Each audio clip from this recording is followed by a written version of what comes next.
गंगा के सम कहा है, ये कैसे कहा है उन्होंने? आप सब जानते ही हैं, मान्यता है गंगा जी में पापी स्नान करता है तो उसके सारे के सारे पाप धुल जाते हैं, ऐसा शास्त्र कहता है। ऐसी हमारी भी मान्यता है, स्नान करने मात्र से पाप धुल जाते हैं।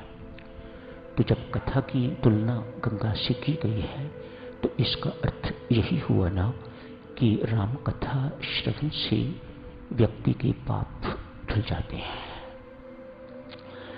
प्रश्न उठता है, न जाने आज तक करोड़ों से भी अधिक संख्या में गंगा जी में स्नान कर चुके होंगे। क्या किसी को ऐसा महसूस होता है कि किसी एक व्यक्ति के पाप धुल गए? एक बार की यात्रा में व्यक्ति अनेक बार भी स्नान करता है। न जाने वह व्यक्ति या दूसरे व्यक्ति आज तक कितनी बार गंगा जी में स्नान कर चुके होंगे। क्या कोई ऐसा दावे से कह सकता है कि उसके पाप धुले? तो किसके पाप धुलते हैं? शास्त्र ने जो कहा है वह गलत तो नहीं कहा, जो मान्यता है वह गलत नहीं है। तो किसके पाप धुलते हैं? इसमें तो कोई शक नहीं कि पाप धुलते हैं, लेकिन किसके धुलते हैं देखना ये है। गंगा जी साधुजनों अवतरित होके भगीरथ जी महाराज ने गंगा जी को अवतरित कर लिया है। तो गंगा जी ब्रह्मा जी के कमंडलों पे आ गई हैं, समा गई हैं आके, और कोई जगह नहीं थी। तो विवेक युक्त बुद्धि ने गंगा जी को अपने अंदर ग्रहण कर लिया है। ब्रह्मा जी कौन है? बुद्धि के विवेक के देवता हैं। तो बुद्धि जिस पे विवेक है उस कमंडलों पे गंगा जी आके समा गई हैं, वहां से बाहर नहीं निकल रही। मुझे धरती पर मत भेजिएगा, धरती फट जाएगी और मैं पाताल में चली जाऊंगी। मुझे कोई धरती पर ऐसा दिखाई नहीं देता जो मेरे वेग को सहन कर सके। गंगा जी ब्रह्मा जी से कहती हैं। ब्रह्मा जी ने विनम्रता पूर्वक गंगे से कहा, देवी मैं कुछ प्रबंध करूंगा। तो इस वेग को, इस ज्ञान रूपी वेग को जो कथा के माध्यम से, उससे तुलना है ना, कथा के माध्यम से जो हमें मिलता है उस ज्ञान के वेग को कौन ग्रहण कर सकता है? उसी के पाप धुलेंगे जो गंगा जी के वेग को, ज्ञान के वेग को सहन कर सकेगा, ग्रहण कर सकेगा। तो भगवान शिव ने अपनी जटाओं में, विश्वास के प्रतीक हैं भगवान शिव, अपनी जटाओं में उन्हें धारण कर लिया। उसके बाद वहां से भी आगे निकलना है। तो आगे निकलना भी इतना आसान नहीं मान रही गंगा जी। गंगा जी कहती हैं, कोई पार्वती जैसा श्रद्धालु मिले तो मैं बहूं। तो कथा सुन के या गंगा जी में स्नान करके किसके पाप धुलते हैं? जो विवेक युक्त है, जिसकी बुद्धि विवेक युक्त है, जो विश्वासी है एवं श्रद्धालु है, जिसको विश्वास ही नहीं है कि गंगा जी में स्नान करने से मेरे पाप धुलेंगे, वह युग युगांतर भी स्नान करता रहे तो उसके पाप कभी धुलेंगे नहीं। तो विश्वासी चाहिए, श्रद्धालु चाहिए। संत महात्मा यहां समझाते हैं, मानस के, रामचरितमानस के प्रथम वक्ता भगवान शिव स्वयं। लेकिन ये ज्ञान, ये कथा किसी को सुनाई नहीं, अपने मानस में रखी, इसलिए इसका नाम पड़ा रामचरितमानस। राम जी का वह चरित्र जो भगवान शिव ने अपने मानस में संभाल के रखा हुआ है, उसे रामचरितमानस कहते हैं। तुलसीदास ने इस रचना को रामायण नहीं कहा। तुलसीदास की ये रचना रामचरितमानस है। महर्षि वाल्मीकि की रचना रामायण जी है। उनका नाम उन्होंने रामायण रखा, लेकिन रामचरितमानस नाम रखा गया। तुलसी द्वारा उन्होंने रामायण नाम नहीं रखा। मानो भगवान शिव की ओर संकेत करते हुए राम कथा, रामचरित्र जो भगवान शिव ने अपने मानस में संभाल के रखा, उसे रामचरितमानस कहा जाता है। वक्ता कौन बने? भगवान शिव। श्रोता कौन बने? तब तक चुप रहे जब तक श्रद्धा के प्रतीक पार्वती उन्हें सुनने के लिए नहीं मिले। यहीं से साक्षरों रामचरितमानस का शुभ आरंभ होता है। उसके बाद वक्ता याज्ञवल्क्य बने, भरद्वाज जी को सुनाई, काकभुशुंडी बने, गरुड़ जी को सुनाई। उसके बाद ये गुरु परंपरा एक से एक चली, लेकिन प्रथम वक्ता भगवान शिव को कहा जाता है। अतएव पार्वती जैसा श्रद्धालु और भगवान शिव जैसा विश्वासी जब तक न होगा, तब तक ये रामचरित हमारे अंदर प्रवेश नहीं करता, हमारे जीवन में उतरता नहीं है। हम जैसे आते हैं वैसे ही चले जाते हैं।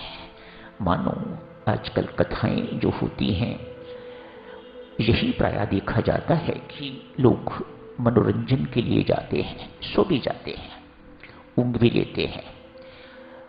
मनोरंजन ज्यादा है, कथा का सार समझने वाले, ग्रहण करने वाले बहुत कम दिखाई देते हैं। क्यों? न वक्ता ही वैसे जैसे भगवान शिव और न श्रोता ही वैसे जैसे मां पार्वती। कथा के लिए साक्षियों बहुत कुछ कहा जाता है। त्रिवेणी कहा है, मानो राम कथा में कर्म योग का, ज्ञान योग का एवं भक्ति योग का समन्वय है।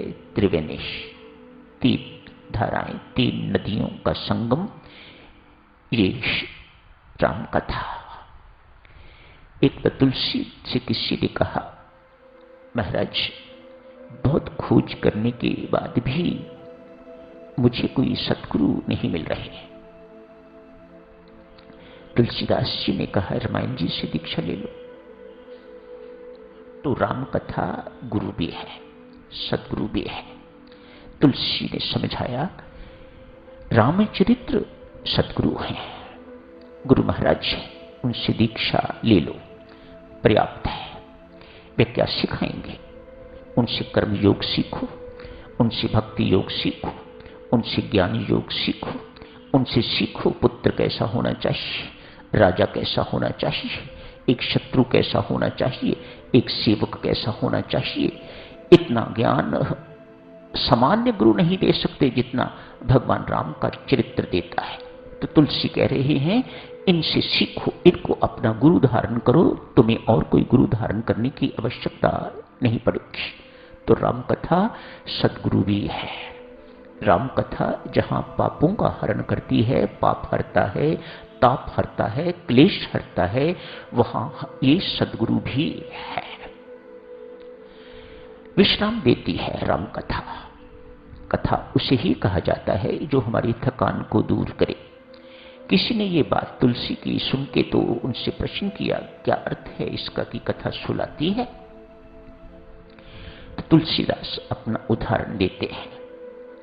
कहते हैं, बंधुवर, मैं एक संत नाबादास को मिलने गया था। वो आश्रम में नहीं थे। मेरे पास कुछ करने को नहीं था।